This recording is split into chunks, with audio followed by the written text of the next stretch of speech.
Tungamani, tungamani, tungamani, tungamani. Venye ntambi, karamani tambi. Onta kitene, onta birene. Ibe malenki famu, kopimbine nankentamu. Yonkene nyantambi, gune kota nyande kine njongi. Bonjour madame et monsieur, bienvenue sur TV Touba. Nous sommes heureux de vous retrouver pour cette nouvelle édition. Aujourd'hui, nous sommes avec madame Awaba, originaire du Sénégal, et fondatrice de l'association FAPO, qui enfin en finir avec la polygamie. Donc madame Awaba est arrivée en France il y a plus de 20 ans, 26 ans à peu près, et puis elle a fondé l'association pour militer contre la polygamie et ses effets indésirables. Bonjour, merci en tout cas de m'avoir invité. Ça fait moi aussi, c'est un entonnoir pour moi de pouvoir m'exprimer en tout cas sur votre télé. Moi je m'appelle Awaba, donc je suis la présidente de l'association Finir avec la polygamie. Je suis également la fondatrice de cette association et je suis auteur du livre Polygamie, la douleur des femmes. Donc cette association est née il y a 5 ans. C'est une association qui lutte contre toute violence faite aux femmes, notamment la polygamie, les mariages forcés et l'excision. Donc c'est une association d'entraide. Il aide les femmes victimes de toutes sortes de violences à pouvoir saisir en tout cas la justice. Donc du coup, nous, on les aide sur le plan juridique, sur le plan psychologique, sur le plan administratif et on les oriente, si nécessaire également, vers les organismes sociaux. On les aide aussi à essayer de retrouver une formation, un emploi pour avoir l'opportunité de pouvoir sortir de leur silence.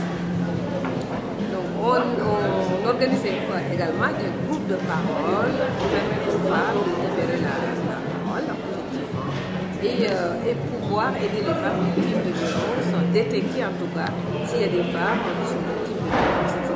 pour les aider. Voilà. En fait, en lisant l'historique de votre association, j'avais compris qu'en fait vous militez surtout contre la polygamie. Mais dans votre présentation, vous dites aussi que vous militez contre tout ce qui est mariage forcé et l'excision. Mais sauf que, comme je l'ai dit en lisant l'historique, je n'ai pas retrouvé ça. Et vous avez parlé de violences faites aux femmes. On va directement dans le sujet. Est-ce que polygamie est égale à violence forcément? Alors, la polygamie, moi je la décris comme la pire violence en fait aux femmes. Ce que je dis dans la polygamie, qui est une union d'un homme avec plusieurs femmes, et même on pourrait dire même polygynie. Parce que polygamie, ça veut dire aussi bien la femme et l'homme pourra avoir plusieurs partenaires. Mais malheureusement, c'est toujours l'homme qui profite de ce mot. Donc on peut dire polygynie. Donc si je parle de violence, ça veut dire que cette union qui regroupe plusieurs femmes avec un homme regroupe autant de violences. C'est-à-dire on retrouve dans cette polygamie la violence psychique, la violence administrative, la violence économique et on retrouve aussi la violence physique et j'en passe. Donc c'est pour cela que je dis que la polygamie c'est une forme de violence faite aux femmes à combattre parce que non seulement c'est une violence faite aux femmes mais c'est aussi une violence faite aux enfants. Donc c'est quelque chose à combattre.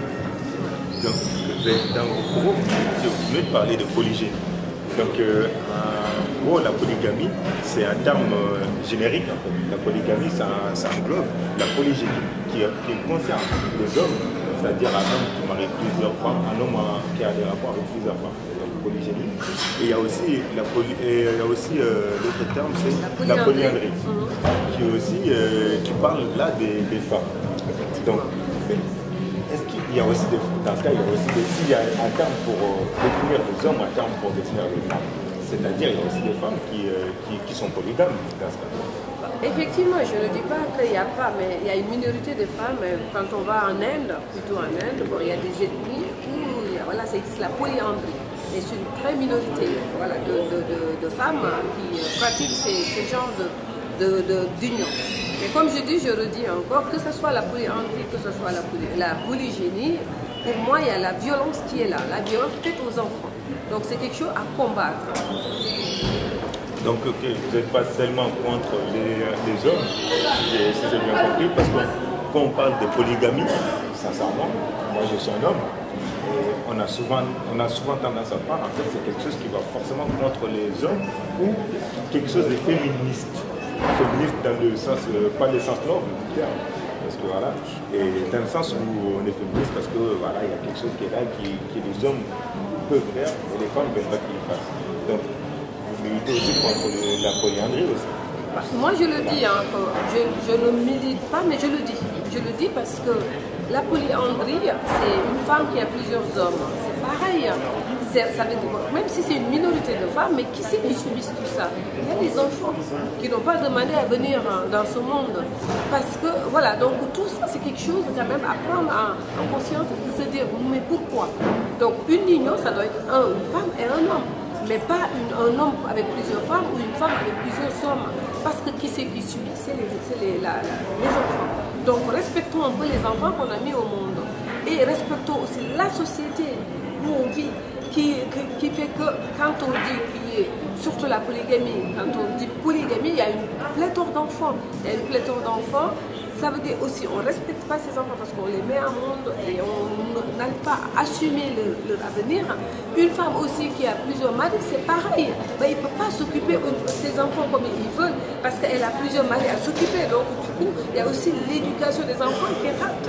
Donc que ce soit polyandrie, que ce soit polygénie, FAPO en tout cas est contre et milite à ce que l'homme, les droits humains, qu'il y ait une dignité inversée, surtout les femmes, parce qu'il y a plus de polygamie que polyandrie, et que aussi, plus que polygénie que polyandrie.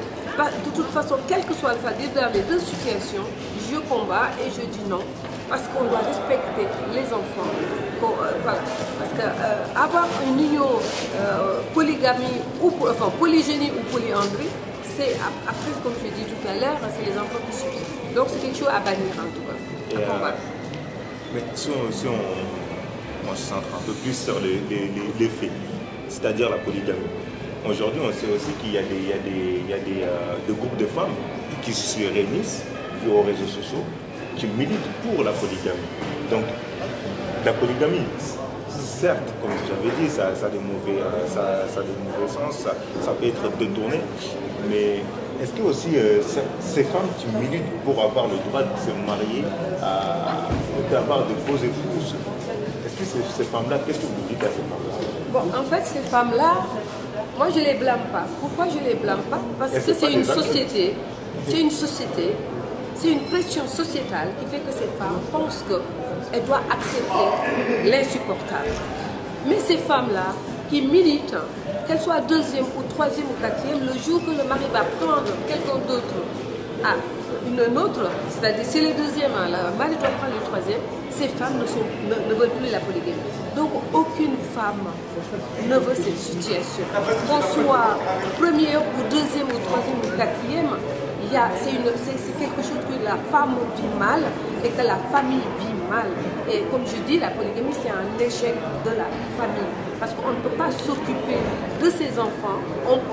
Tout ce qu'on avait fabriqué avec sa femme, on va le détruire en une seconde à cause d'un autre mariage. Donc c'est quelque chose franchement à réfléchir, à bannir, à combattre et se dire, voilà, et penser aux enfants et penser à la société. Et comme je dis toujours, la polygamie c'est un frein.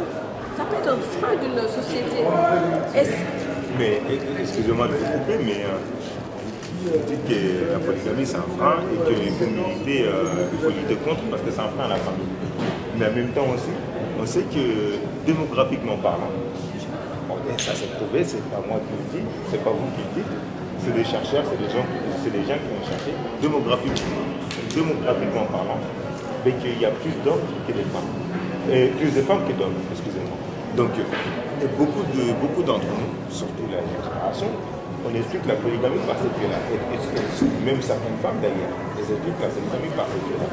Donc, quelle est la solution alors dans ce cas pour ces femmes que, comme il y a plus de femmes que d'hommes, Mais qu'est-ce que ces femmes-là, les restants, doivent faire? Il y a plus de femmes, effectivement, que d'hommes, mais c'est une toute petite pourcentage de 0,99%. Oui, Donc vous n'allez pas me dire, vous à 0,99%, ça donne la norme d'avoir jusqu'à 4 femmes. Non. Oui, mais ce n'est pas tous les hommes qui prennent 4 femmes. Mais pratiquement, parce que malheureusement, bon, je ne parle pas des hommes qui vivent en France, même s'ils le font. Mais dans notre société, pour être un vrai homme, malheureusement, en Afrique, il faut avoir 2, 3, 4. Et c'est là que le bas blesse. Le problème principal, comme je dis, moi je demande aux hommes de réfléchir. De réfléchir, qu'est-ce que cette polygamie nous apporte? Qu'est-ce que ça nous apporte? Le problème principal, c'est ça. Est-ce que, et en plus, comme je dis, si c'est la religion, parce qu'il y en a beaucoup qui pensent que c'est la religion qui les oblige à épouser une deuxième ou une troisième, comme je dis, s'il n'y avait que la religion, il n'y aura pas de polygamie. Parce que pourquoi je vous dis ça? Comment dirais-je? Je donne un exemple toujours, la Tunisie, qui a aboli quand même la polygamie depuis 1957. Si on regarde bien là, l'origine de la polygamie, ça vient de notre prophète Mohamed. Et si on regarde comment dirais-je, la Tunisie, c'est les descendants directs. C'est les descendants directs de notre prophète. Et pourquoi ils l'ont aboli? C'est parce qu'ils ont constaté que c'est quelque chose qui ne fait pas avancer déjà la société. C'est quelque chose qui détruit une famille. C'est quelque chose qui retarde la famille. Donc, ils ont quand même aboli. Et pourquoi pas nous? Nous, l'Afrique de l'Ouest, notamment le Sénégal, le Mali, la Guinée, tout c'est pourquoi nous, on est là à comment dire, s'accrocher sur une tradition, sur des faits, uniquement pourquoi? Pour détruire ta famille, ou c'est parce que des fois je me dis, c'est peut-être parce que ces hommes qui le fabriquent, qui le font, ont peut-être peur. Ils ont peur de perdre juste leur dominance. Parce que la polygamie, c'est juste une dominance envers la femme. Et donc, ces hommes, sachant qu'ils ne peuvent pas dominer ailleurs, c'est là qu'ils dominent la femme. Parce que, comme je dis, même sur un couple, mari et femme, s'il n'y a pas de deuxième femme, d'habitude, même s'il n'y a pas de deuxième femme, il y a toujours un point d'interrogation. Parce qu'on fait comprendre à la femme, si tu ne s'occupes pas de moi, je risque de prendre une deuxième. Donc la femme n'a plus le temps de s'occuper d'elle-même. Elle court uniquement pour l'homme. Donc c'est juste, je dis aux hommes là, c'est parce qu'ils ont peur de perdre leur dominante. Donc c'est juste, c'est pour ça qu'ils s'accrochent à cette tradition. Vous venez de dire quelque chose qui m'a tiqué un peu. Et, par rapport au fait qu'il y a des rapports qui ont été menés, qui montrent en fait, contrairement à ce que vous venez de dire, que la polygamie a tendance à décroître dans les pays où c'est autorisé et à croître dans les pays où c'est interdit, comme la France. En France, la polygamie, il y a une recrudescence de la polygamie. Il y a une recrudescence de la polygamie parce que les immigrés musulmans qui pratiquent la polygamie ramènent la polygamie en France. Et c'est pour cela. Et aujourd'hui, je pèse mes mots avec le développement de l'islam. De plus en plus de jeunes filles aussi optent à cette pratique pour légitimer le rapport sexuel. Donc voilà. Donc c'est pour cela qu'il y a un phénomène de recrudescence en France. Mais ceci dit, c'est pas parce qu'il y a pas de décroissement au niveau de nos pays. Pourquoi? Parce qu'aujourd'hui aussi, les rapports disent ça, mais les rapports disent ce qu'ils ont à se dire, mais quand on regarde, on sait qu'aujourd'hui la polygamie, notamment le Sénégal, même les plus jeunes optent à des mariages polygames. On les voit, ils ont 2, 3, 4, voire plus que ça. Donc c'est quelque chose qui est en recrudescence, parce que l'islam est en recrudescence, je pèse mes mots, mais le problème, comme je dis, si on avait appliqué ce que dit l'islam, il n'y aurait pas de polygamie. Si on avait respecté juste les conditions que l'islam nous dit, il n'y aurait pas de polygamie. Et j'aimerais bien qu'on puisse juste m'appliquer ce que dit l'islam. Je ne suis pas là, je n'ai pas un bâton magique en vous disant arrêtez ce que vous faites. Ce que je veux, c'est que juste qu'on applique l'islam. Et si on appliquait l'islam, je suis sûre qu'il n'y aura plus de polygamie. Le Maroc l'a fait. Aujourd'hui, il y a effectivement moins d'hommes polygames au Maroc parce qu'ils ont mis en place ce que dit l'islam, le consentement de la femme devant le juge, et ce qui fait qu'aujourd'hui, de moins en moins des hommes qui pratiquent la polygamie au Maroc. En Algérie, c'est d'abord le mariage civil avant le mariage religieux. Du coup, c'est comme ça qu'ils arrivent à combattre le système de la polygamie. Et quand je parle, c'est souvent les pays arabes où la polygamie normalement est née, ou qui sont descendants de notre prophète, qui commencent à faire abolir cette pratique, et nous, pourquoi on s'accroche encore? Comme je dis, c'est juste la peur de perdre notre dominance. Mais vous dites, vous faites un rapport entre polygamie et islam. Mais je suis désolé de vous dire ça, mais on sait que chez les chrétiens, la polygamie, ça existe. Et chez d'autres religions, c'est le judaïsme, la polygamie, ça existe. Donc le rapport de la polygamie n'est pas seulement à l'islam. Parce qu'aujourd'hui, on sait parfaitement aux États-Unis, mais dans les pays occidentaux, je pense que c'est les États-Unis le pays où il y a le plus de polygamie. Et aux États-Unis, vous allez pas me dire que c'est un pays musulman. Loin de là. Aux États-Unis, c'est comment dirais-je, c'est une ethnie, les Mormons, qui pratiquent la polygamie. C'est les chrétiens. C'est des chrétiens. Je ne dis pas le contraire, c'est des chrétiens. Mais la majorité des gens quand même qui pratiquent la polygamie sont des musulmans. D'accord? Donc, aux États-Unis, c'est les Mormons. Donc, c'est voilà, une tribu. On peut même dire que c'est une tribu, un secte, qui pratique la polygamie.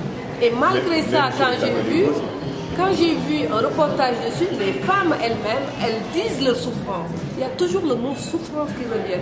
Donc, que ce soit chez les chrétiens, il y a des chrétiens qui le pratiquent. Mais chez les chrétiens qui le pratiquent, souvent, très souvent, c'est la première femme qui est reconnue. La deuxième, c'est juste comme une maîtresse, n'est reconnue nulle part. Donc, et ainsi de suite. Tandis que la polygamie religieuse, nous, notre polygamie, c'est quelque chose. Les deux femmes sont officielles, certes, mais ce que je défends, c'est cette souffrance qui est là, cette violence réelle qui est là. C'est ça qu'on oublie. Les femmes qui se heurtent, les femmes qui se jettent des sorts, c'est ça. C'est une violence extrême. Donc, il ne faut pas se leurrer. Et tout ça, c'est pour qui? C'est pour l'homme roi, pour satisfaire l'homme roi. Et je dis non aux femmes. On a le droit de vivre sa vie sans être obligé de se marier avec un homme polygame. Le mariage n'est pas une obligation. Les femmes qui se marient en situation de polygamie, qui me disent parce qu'elles ont fait le choix, elles ont fait le choix indirectement, parce que c'est une société qui les oblige. Elles ont une pression sociale, elles n'ont pas d'identité sans être mariées. Comme vous venez de dire, comme quoi les hommes, souvent quand ils se marient, comme on a une différence de pourcentage d'hommes, et que souvent les hommes marient, souvent en deuxième, elles prennent plus jeunes, ce qui fait que ceux qui sont plus âgés se retrouvent sans mari. Donc pour avoir leur identité, malheureusement ces femmes se jettent dans n'importe quel mariage. Et c'est ça, c'est pour cela, mais ne me dites pas qu'ils ont fait le choix. Personne n'a fait le choix. Quand vous dites que c'est une pression, c'est pas un choix. Et comme je vous ai dit, j'ai pas de femmes et bien sûr j'ai entendu des hommes qui ont plusieurs femmes, qui ont 2 femmes, voire 3 femmes. Mais la question n'est pas là. Mais comme je vous ai dit, il y a deux questions qui se posent sur mer. Comme je vous ai dit, ces femmes qui choisissent. Parce qu'aujourd'hui, il y a des femmes qui choisissent. On ne peut pas nier ça. On ne peut pas nier, on ne peut pas le renier. Donc ça, c'est leur choix. Donc maintenant, ça c'est la première partie. La deuxième partie, c'est là où ces femmes qui choisissent, souvent c'est des femmes de position, c'est-à-dire c'est des femmes qui travaillent, c'est des femmes qui ont leur vie, c'est des femmes qui ont un savoir, c'est des femmes qui sont parties à l'école, c'est des femmes qui sont instruites, mais c'est des femmes qui choisissent de la polygamie comme solution. Donc, sincèrement, une femme qui travaille, que ce soit au Sénégal, au Mali, Gambie, Guinée, qui gagne plus de 500 000 francs par mois, la pression, moi ici, la pression, d'où elle vient, quoi, d'où elle peut venir. Malheureusement, chez nous, le poids de la tradition est très très lourd. Qu'on soit une femme instruite, qu'on soit, quoi que ce soit, le poids de la tradition est réel, elle est là. Ces femmes dont vous me parlez, qu'elles ont choisi, elles n'ont pas choisi. Parce que comme je viens de dire, malheureusement chez nous, à 25 ans, la fille est considérée comme vieille fille. Souvent les femmes qui travaillent, c'est parce qu'elles ont fait leurs études. Elles finissent leurs études après 25 ans. Elles ne trouvent pas de mari, elles ne trouvent pas de célibataire, de quelqu'un de libre. C'est rare. Donc comme c'est quelque chose de rare, et pour avoir leur identité, pour être considérées dans cette société de archéaca, voilà. Donc du coup, ce qui fait que ces personnes-là subissent la polygamie en disant, en faisant croire aux gens comme quoi je l'ai choisi. Elles n'ont jamais choisi. Elles ont choisi indirectement ces femmes-là. Parce que comme je le redis, ces femmes-là, quand le mari épouse une troisième femme, elles révoltent aussi. Donc personne n'aime la polygamie. Il n'y a pas de femme qui veut la polygamie. On aimerait bien garder notre mari tout seul. Comme le mari aimerait bien garder sa femme tout seul. Après, comme on dit là, ça c'est un débat qui peut nous ramener loin. Donc, par rapport au mari qui veut garder sa femme toute seule. Donc, comme on a dit, il y a des femmes aussi qui ont décidé de pratiquer la polygamie, mais personne féminine. Mais dans ce cas, faisons la polygamie universelle alors. Est-ce que, voilà. Oui, mais en fait, c'est là où c'est compliqué, comme vous avez dit. Après, je ne suis pas en train de dire que moi j'ai beaucoup de respect pour la femme, de manière générale. Et ceux qui suivent Touba, ils savent que Touba, c'est quelque chose qui nous tient à cœur, à tout le monde et à moi particulièrement. Mais je vous comprends tout à fait par rapport à la polygamie. Mais par exemple, comme vous avez dit, la polygamie universelle, c'est-à-dire pour les femmes aussi. Mais moi, j'aimerais dire que, est-ce que pour vous, c'est une femme, c'est une femme, elle a des importantes, elle est centrale, même dans une famille, c'est pilier même, il faut se dire la vérité. Mais une femme avec plusieurs maris, sachant qu'une femme, comme on dit, souvent chez nous ou partout, mais comme on dit, c'est pilier. Donc, une femme a plusieurs maris. Pour vous, est-ce que ça n'avance pas? Je viens de le dire tout à l'heure, ça c'était juste entre parenthèses. Mais je viens de le dire, je lutte contre la polyandrie, mais aussi la polygynie. Donc pour moi, que ce soit polygynie ou polyandrie, il n'y a pas lieu d'exister ces genres d'union. Parce que qui c'est qui souffre? C'est la société, mais aussi les enfants. Parce que c'est les enfants, c'est la société. Les enfants, c'est l'avenir. Donc il faudra qu'on pense à ces enfants. Donc c'est important de pouvoir combattre ces deux unions.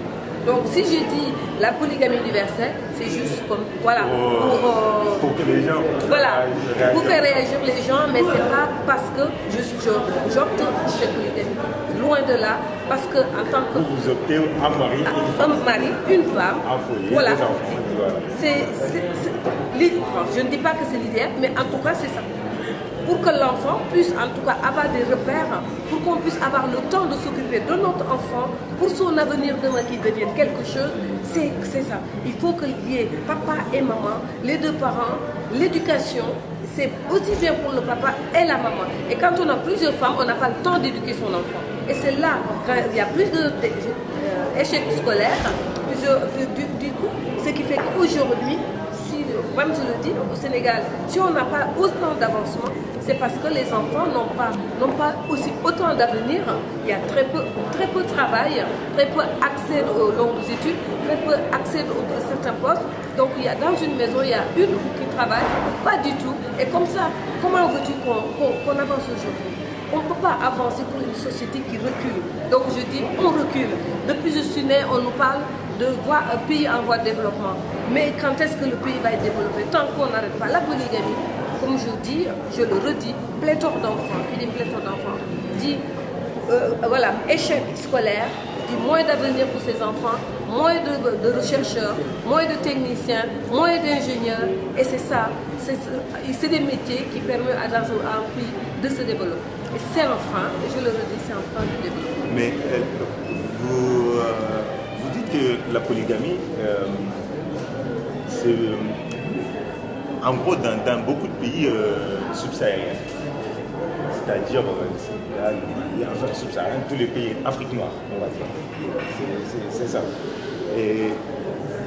Mais ce discours aussi, souvent on entend aussi de la bouche des extrémistes, des extrêmes, des extrémistes, pas forcément islamistes, mais des extrémistes de l'extrême droite ou des gens qui sont contre ou qui n'aiment pas forcément les Noirs ou l'étranger, qui disent que en fait, chez vous, c'est comme ça, voilà, ici c'est le bordel parce que vous mariez plusieurs femmes, parce que vous avez 10 000 enfants, parce que vous avez 16 enfants, parce que vous faites des enfants, vous mariez plusieurs femmes. Mais dans la réalité, qu'est-ce que vous avez compris comme quoi c'est le pays de l'Afrique subsaharienne? Parce que pour moi, c'est juste des accusations, des choses qu'on entend tout le temps, tous les jours, partout, quoi. Mais comme je vous ai dit, on sait très bien qu'il y a des blancs polygames, comme il y a des chinois polygames, comme il y a des chrétiens polygames, et comme il y a des musulmans polygames. En tout cas, ce que je peux vous dire, c'est qu'ici en France, la polygamie normalement est sanctionnée. La polygamie avérée, je veux dire, est sanctionnée. Donc on ne peut pas se permettre d'être polygame en France. Par contre, en revanche, il y a beaucoup de cachotterie à l'intérieur par des mariages religieux.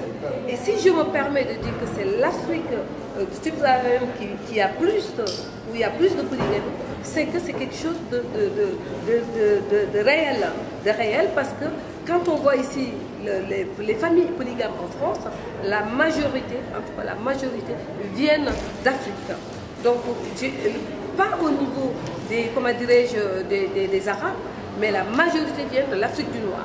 Donc c'est pour cela que je dis, c'est l'Afrique du Noir, la plupart du temps, qui reste sur ces pratiques, notamment les pays musulmans, comme le Sénégal, comme la Guinée, comme le Mali, comme la Mauritanie. Même la Mauritanie, ils ont quand même aboli la polygamie en Mauritanie. Donc ça veut dire que, comme je le redis encore, dans tous les pays pratiquement arabes, la polygamie, il l'abolit. Mais comment se fait que nous, on s'accroche? Il y a un problème.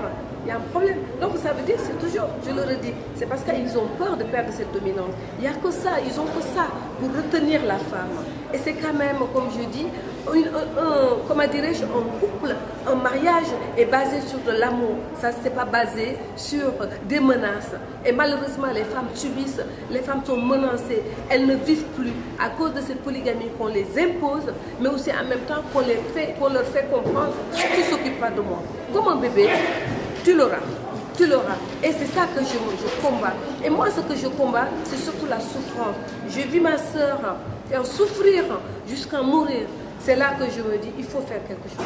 Il faut de la lumière. Parce que je pense que des fois, je le dis aussi, il y a des hommes, comme je dis, bien sûr, je combats, mais il y a des hommes aussi qui subissent la polygamie. Parce que c'est la société qui leur fait comprendre, pour être polygame, pour être un vrai homme, il faut épouser une deuxième, une troisième. Et il y a des hommes qui ne réfléchissent pas, qui rentrent dans ce système. Parce que c'est la famille aussi qui leur fait cette pression. Donc, comme je dis, c'est quelque chose à combattre, parce que ça nous fait, comme je dis, la tradition nous fait supporter l'insupportable. Parce qu'il faut comprendre cette souffrance. Il ne faut pas nier cette souffrance qui est là, qui est réelle. Il y a beaucoup de femmes qui deviennent dépressives, même si on ne connaît pas le mot dépression, parce que nous, dépression, c'est folie, mais on n'a pas besoin d'être folle pour subir cette souffrance. Donc il y a des dépressions, il y a des femmes qui se retrouvent avec des cancers, il y a des femmes qui se retrouvent avec d'autres pathologies dès qu'elles sont au courant que leur mari a épousé une deuxième. Donc je dis aux hommes, réfléchissez de cette union. Quand on aime sa femme, quand on épouse quelqu'un, c'est parce qu'on a envie de faire la vie avec elle. On n'a pas envie de lui imposer une souffrance et en plus imposer la souffrance aux enfants. Donc, comme je dis, est-ce que c'est quelque chose à garder? Je dis non. Parce que ça ne nous apporte rien aujourd'hui, à part cette dominance, voilà, à part de satisfaire le plaisir de l'homme roi. Juste pour faire une petite parenthèse, comme vous avez dit, vous avez parlé de votre sœur qui est décédée, et à son âme, qui était dans un mariage avec pour épouse. C'est ça qui vous a poussé aussi à créer d'une certaine façon l'association. Vous étiez très attaché et très touché par le décès, surtout les conditions du décès. Et Aujourd'hui, vous, dans votre entourage, alors, vous, aujourd'hui, comme je vous disais, à votre niveau, à vous, est-ce que dans votre entourage, bien sûr, vous avez réussi à sensibiliser des gens pour que ce que vous considérez, je dis ce que vous considérez parce que ce que vous faites mauvais pour vous n'est pas forcément pour moi, n'est pas forcément pour les téléspectateurs. Est-ce que vous avez réussi à sensibiliser des femmes autour de vous pour ne plus tomber dans cette travers, dans cette chose que vous appelez travers pervers ou je ne sais pas comment vous dire, le fléau. Sensibiliser, oui, parce que c'est nos actions principales. Donc il n'y a plus de femmes en co-épouse dans votre entourage? Dans mon entourage, je parle de mon entourage au Sénégal, effectivement, bon, je peux dire, j'ai peut-être encore une sœur qui est dans cette situation de polygamie. Mais j'ai une autre qui est mariée avec son mari, ça fait presque 40 ans, je pense, qui n'a jamais épousé quelqu'un. Voilà, ils sont restés mariés femmes. Tous les mais hommes c'est sont pas polygames aussi. Hein. Oui, bah, heureusement, il y a toujours des exceptions. Mais la majorité, malheureusement, sont des polygames. Dans mon entourage, ça existe. Mais qu'est-ce qu'on dit? Comme je le dis, c'est normal. C'est ça la perversité de la polygamie. En fait, ma mère l'a fait, ma grand-mère l'a fait, et pourquoi pas toi? Et c'est ça. Donc, en fait, les femmes pensent que c'est normal. C'est pour cela que moi, j'ai créé cette association. C'est pour cela que j'ai écrit ce livre. Pour montrer aux femmes, c'est pas normal. On nous fait croire quelque chose qui n'est pas vrai. C'est pas normal. Parce que c'est ce qu'on nous dit depuis bas âge. Moi, comme je dis, quand j'avais 15 ans, ma mère a failli me faire épouser un homme de 40 ans de plus que moi en situation de polygamie. J'ai fait la grève de la faim jusqu'à sa sortie, je n'ai pas pu épouser. Et aujourd'hui, ce que j'ai fait, il y en a plein qui ne le font pas parce que le problème principal, c'est que c'est l'éducation qu'on nous donne, le respect envers l'adulte. On doit dire oui à l'adulte. Et c'est ça qui fait que les gens ils disent non et qu'ils acceptent tout. Donc, comme je dis, la tradition, c'est quelque chose qui nous fait supporter l'insupportable. Donc, ce qui fait qu'aujourd'hui, c'est quelque chose à combattre. Et comme je dis encore, comme vous venez de me dire, si vous connaissez des personnes, oui, je connais des personnes. Oui, ces personnes essayent de s'en sortir. Oui, mais la pression est là. Mais comment faire? Moi, je continue à les sensibiliser. Je continue à les faire comprendre qu'ils ont les droits, comme l'homme. Voilà, cette égalité. Donc, je fais des actions sur l'égalité jeune garçon. Je fais des actions sur l'égalité femme. Parce qu'on a les mêmes droits et devoirs. L'homme n'a pas le droit d'épouser 2 ou 3 ou 4. Ce n'est pas la religion qui lui dit. La religion lui dit suivant des consentements, suivant des conditions. Et ces conditions, personne ne les respecte. Donc, les femmes, ouvrez vos yeux. Indignez-vous. Dites non. S'il ne respecte pas ces conditions, vous devez dire non. Vous n'êtes pas obligé. Ce n'est pas parce que c'est pas un manque de respect envers l'adulte. C'est pour lui faire comprendre que j'ai le droit de vivre ma vie comme je l'entends. J'ai le droit, mais ça ne veut pas dire que je ne vous respecte pas. Donc je vous dis, indignez-vous, les femmes, dites non. Parce que c'est une souffrance, vous le savez. Parce que c'est quelque chose qui est là. Il est en train de vous ronger. C'est quelque chose que vous sentez dans une situation d'humiliation, une situation barbare, et vous n'osez pas le dire. Dites-le. Et il est temps de le dire.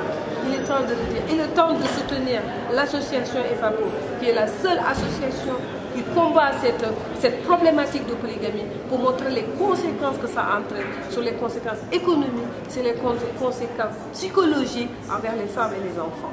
Donc je vous demande juste de nous rejoindre. Et juste un petit rappel par rapport à la polygamie en France. La polygamie est officiellement interdite depuis 1993 en France. Voilà, avant ça, c'était bien autorisé. Et au jour d'aujourd'hui, on parle de plus de 20 000 foyers polygames en France. Voilà. J'ai bien dit 20 000 foyers polygames en France. On ne parle pas de noirs, d'arabes, de blancs, de musulmans ou de chrétiens. Donc, pour être bien précis, pour être bien clair, voilà, après, nous n'avons pas plus d'informations que ça. Donc c'est ces deux chiffres-là que je voulais communiquer, parce que c'est quelque chose d'important quand même, pour que l'information soit complète. Si c'est bien précis que c'est surtout les Africains, le Sénégal a bien été cité, qui bat le record mondial, le Mali. Au niveau de la France. Au niveau de la France, je parle. Je parle en France. Donc les nous personnes. n'avons pas les mêmes chiffres, Voilà, les mêmes sources. C'est possible, c'est possible. Mais en tout cas, moi, dans mon ouvrage, si vous le lisez, vous allez voir les chiffres. En tout cas, la polygamie est plus concentrée sur cette famille sénégalaise au niveau du Mali. Même, voilà, c'est ces deux-là, entre guillemets, il y a plus de situations de polygamie au niveau de ces familles sénégalaises et maliennes. Et vous avez dit dans tout ce que vous venez de dire, enfin, dans tout ce que vous venez de dire surtout, vous avez souvent fait un rapport à la douleur et à la... Comment dire ça? Parce que les mots ont leur importance, donc je ne vais pas dire quelque chose qui peut toucher, parce que je sais qu'il y a beaucoup de gens qui nous regardent. Donc on va rester sur la douleur. Mais est-ce que vous savez aussi qu'il y a des deuxièmes femmes qui en souffrent aussi, qui souffrent de cette polygamie-là, et aussi qui subissent le coût de cette polygamie-là. Ce n'est pas forcément la première qui souffre, premièrement. Et deuxièmement, qu'est-ce que vous proposez à ces femmes qui sont aujourd'hui dans la polygamie, pas qui peuvent rentrer, mais qui sont dedans? Est-ce que vous leur dites divorcer? Qu'est-ce que vous leur dites? Bon, alors, moi, sur ce côté, bon, j'aurais bien aimé leur dire divorcer, mais ce n'est pas mon rôle de leur dire divorcer. Parce que moi, quand les femmes viennent me voir à notre association, on leur demande leur objectif. Et c'est à elles de me dire si elles veulent divorcer, ou si elles veulent se séparer, ou elles veulent qu'on l'accompagne sur autre chose. Mais comme je dis, comme je le redis tout à l'heure, être dans le divorce n'est pas aussi simple que ça. C'est ça qu'il faut comprendre. Divorcer n'est pas aussi simple. Moi, ce que je veux aujourd'hui, c'est que la polygamie, et certes en France, c'est normalement, en France, c'est puni par la loi. C'est puni, une polygamie avérée. Mais la femme a seul recours en France, c'est de divorcer. C'est parce que, moi, ce que je dis aujourd'hui, c'est que la polygamie, je l'ai bien aimé qu'elle soit reconnue comme un délit fait à la personne. Aujourd'hui, c'est reconnu juste comme un délit fait à l'État. Et ce qui fait que la femme n'a aucun recours que de divorcer. Et le divorce n'est pas aussi simple que ça. Donc je veux que la polygamie en France soit reconnue comme un délit fait à la personne. Et c'est comme ça que les femmes peuvent saisir la justice et avoir leurs droits et condamner la personne qui fait la polygamie. Et c'est ça que je cherche. Ça fait partie de mes revendications. D'ailleurs, parlant de vos revendications. Et au Sénégal, mes revendications, c'est quoi? C'est que je sais que la polygamie, c'est le régime de droit commun au Sénégal. Quand on ne signe pas un contrat, c'est d'office polygamie. Je demande à ce que ce régime soit enlevé et que ce soit la monogamie, le régime droit commun, pour que les femmes puissent s'exprimer, puissent donner leurs droits s'ils ont envie de dire oui, je veux que mon mari soit polygame ou pas. D'accord. Et d'ailleurs, en parlant de vos doléances ou de vos objectifs ou du manifeste que vous avez écrit, vous avez dit que votre objectif c'est de faire adopter ou créer une loi qui dit que la violence et qui dit que la polygamie c'est comme une violence faite aux femmes ou atteinte à la dignité humaine. Mais sincèrement, vous ne trouvez pas que... Parce que pour moi, quand on dit violence faite aux femmes, un homme qui lève la main sur une femme, c'est une violence faite aux femmes. Quand on dit dignité humaine, un homme qui viole une femme, quelle qu'elle soit, c'est dignité humaine. Et une petite fille de 10 ans qui se marie, c'est dignité humaine. Qu'elle soit polygame ou pas. Donc, mais la polygamie, si vous mettez ça aussi dans la dignité humaine ou dans la violence faite aux femmes, après, comme je vous ai dit, mais comment cette problématique est censée se régler? Parce qu'on en revient toujours à la même question. Mais si moi je suis femme, mais moi je vais me marier avec un homme polygame. Donc, donc je dois être condamné. C'est moi qui dois être condamné ou c'est l'homme qui doit être condamné? c'est moi qui dois être considéré comme hors loi ou c'est l'homme qui doit être condamné comme hors loi? Vous venez de me dire, bon, je l'ai dit tout à l'heure, hein, comme quoi la polygamie n'a jamais été un choix. D'accord? Comme je viens de dire, n'a jamais été un choix. Oui, mais vous dites ça. Oui, mais vous dites ça. Mais pour vous dire... Mais comme je vous ai dit, sincèrement, et vous le savez aussi bien que moi, et je pense qu'on a les mêmes informations, aujourd'hui, il y a des dizaines de milliers de femmes qui sont réunies en réseau pour dire que nous, on milite pour la polygamie. Et parmi ces femmes-là, il y a des femmes mariées.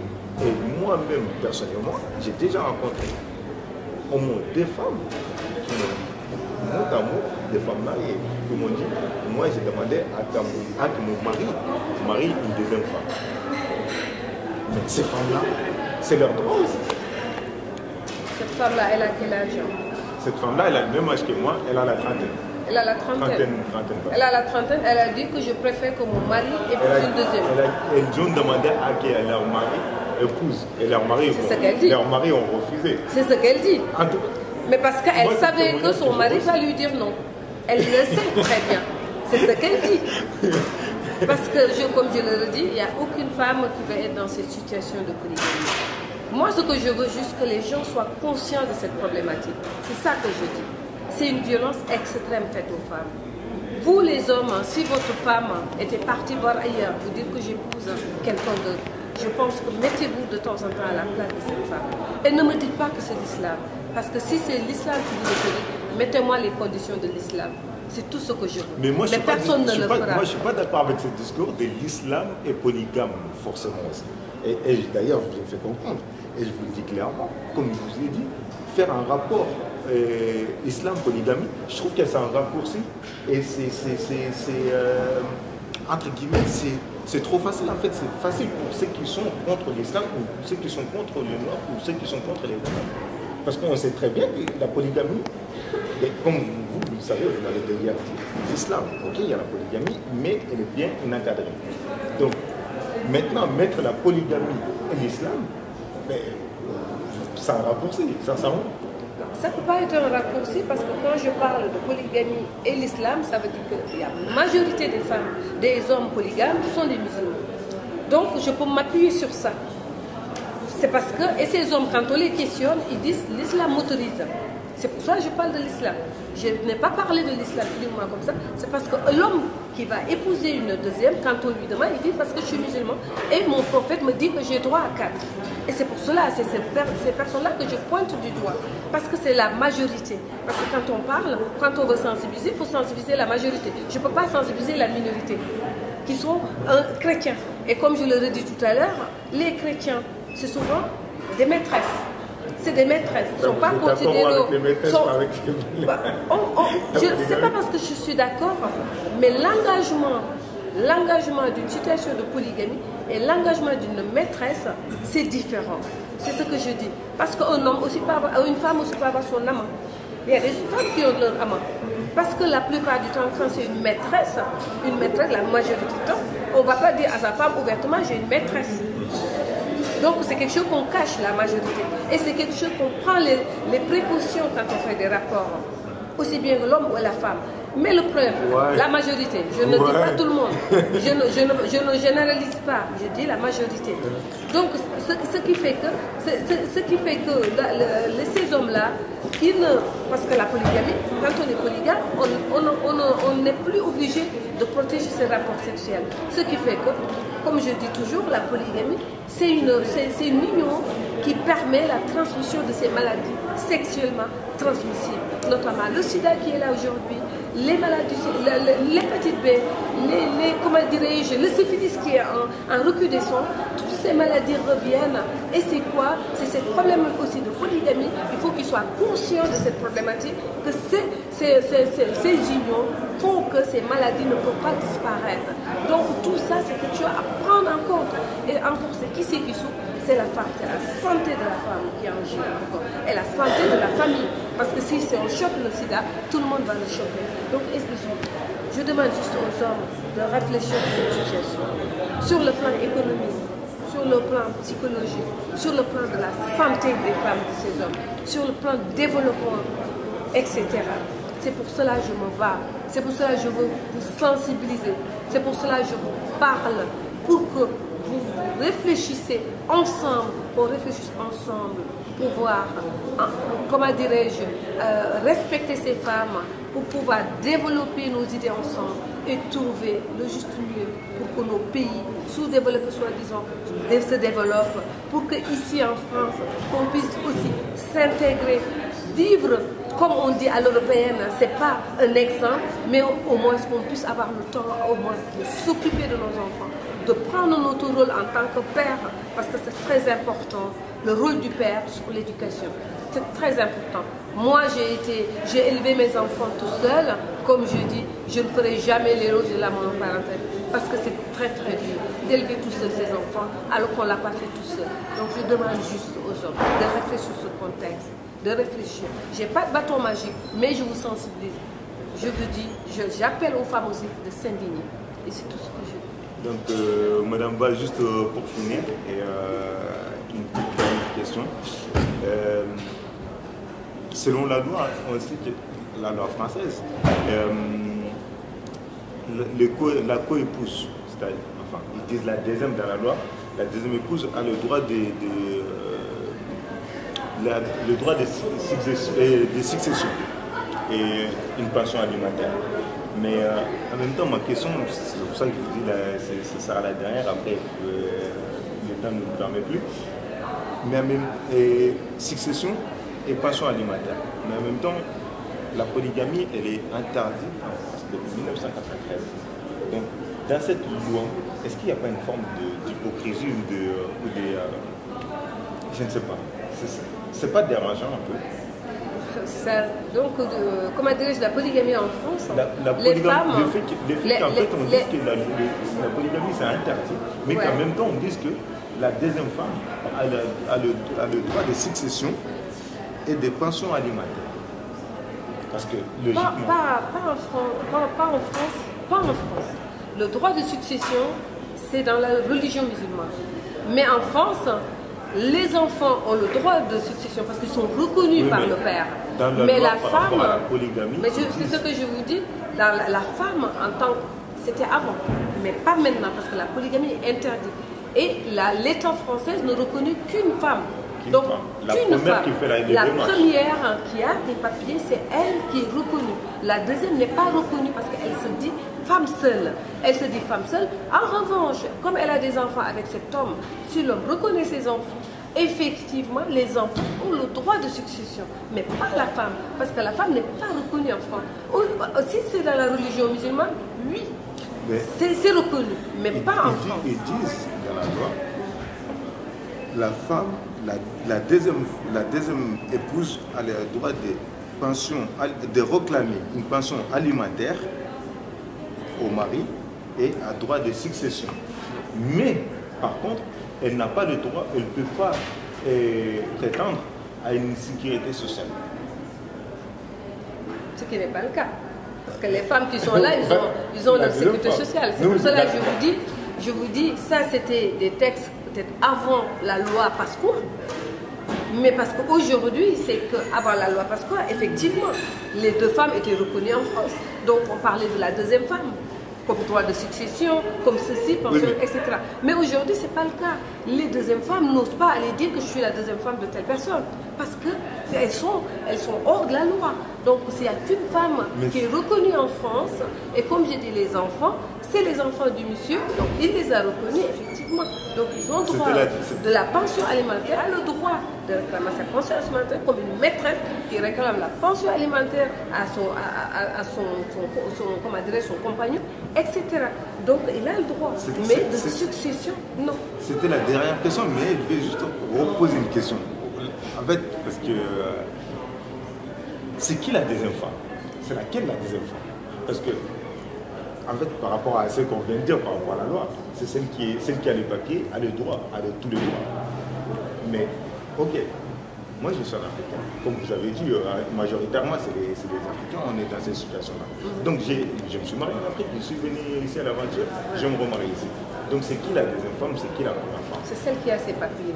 La première, c'est la personne qui a ses papiers. Oui, mais la deuxième, en France, c'est celle qui a été reconnue.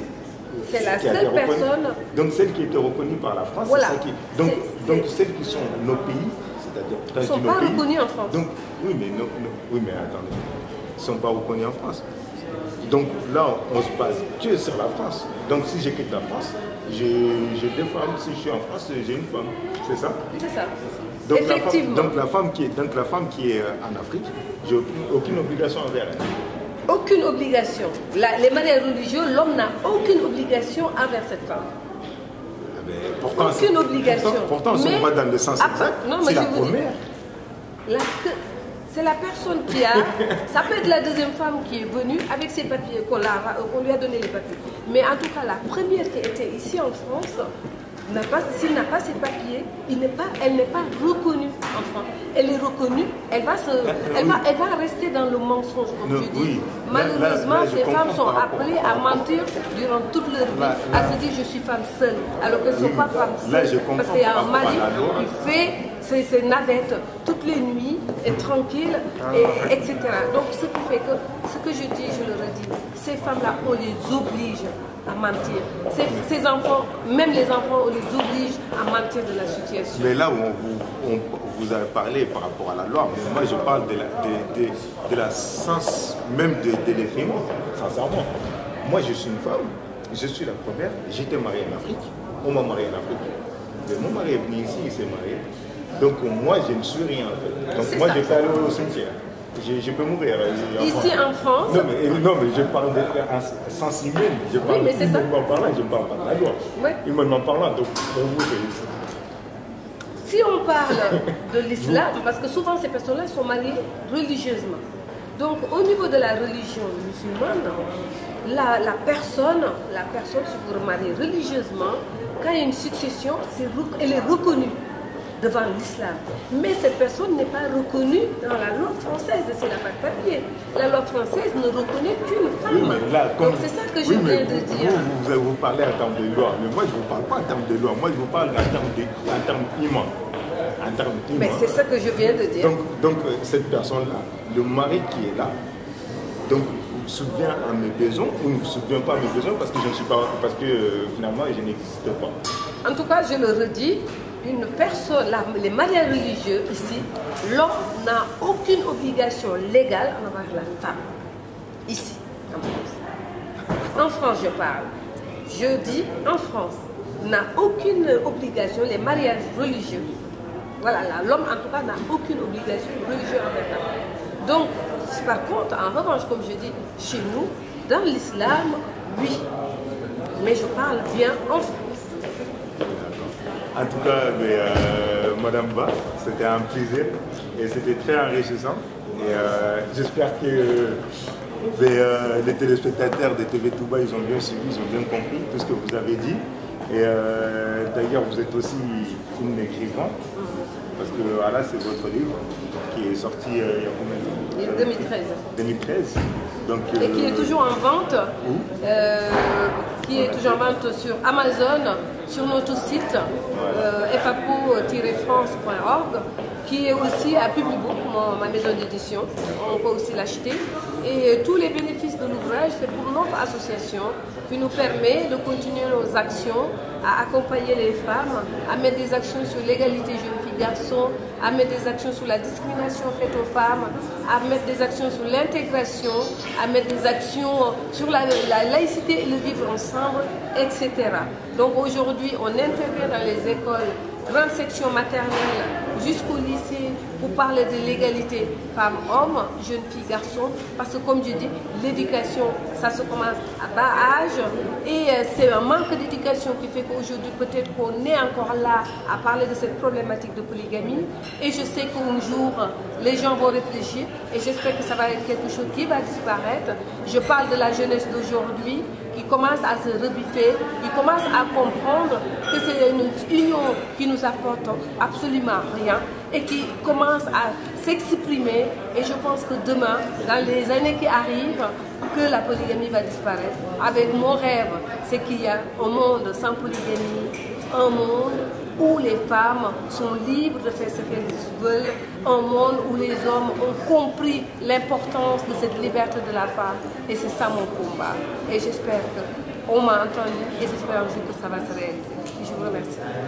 Mais en tout cas, merci beaucoup Madame Ba, c'était très enrichissant. Et puis voilà le livre à acheter, à lire surtout. Voilà, parce que c'est super intéressant, c'est très important.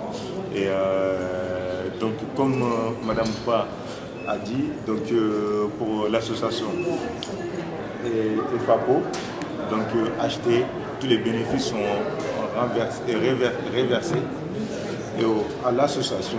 Donc rien n'est pour Madame Ba, donc tout est pour la bonne cause et n'hésitez surtout pas. Voilà, mesdames et messieurs, et puis soyez libres et surtout la nouvelle génération, réfléchissez avant de vous engager. Une femme, un mari, un foyer, des enfants, prenez-en soin, prenons soin les uns des autres et avançons ensemble. Voilà, nous devons avancer en groupe pour réussir, mais un groupe ne veut pas forcément dire avoir 2 femmes, 3 femmes, 4 femmes, 5 hommes, 3 hommes, 20 enfants. Non. Donc réfléchissons avant de faire les choses et analysons et avançons dans le bon sens. Enfin. Donc merci beaucoup d'avoir répondu à cette invitation. C'était un honneur pour nous et c'était très enrichissant et très animé. Mais voilà, c'est parce que c'était intéressant. En tout cas, merci beaucoup et merci à toute l'équipe, aux caméras Moumi Traoré et merci à tous les membres et ceux qui ont été là, qui ont participé à cette émission-là. Et n'hésitez pas à réagir sur notre compte Facebook. Et comme je dis, c'est ces réactions qui nous permettent nous aussi d'avancer, de pouvoir avancer avec vous et de combattre toujours, comme je dis, cette problématique de polygamie, de combattre aussi la violence faite aux femmes et de sortir les femmes de leur souffrance. Alors c'était Ibrahima Diallo et Awa Ba sur TV Touba. À très bientôt. Merci. Tungamani, tungamani, tungamani, tungamani. Lemigu ntambi, karamani tambi. Monta kitene, monta birene. Ibe malenki famu, kopimbine nankentam. Yonkine nyantambi, guna kota nyande kine njongi.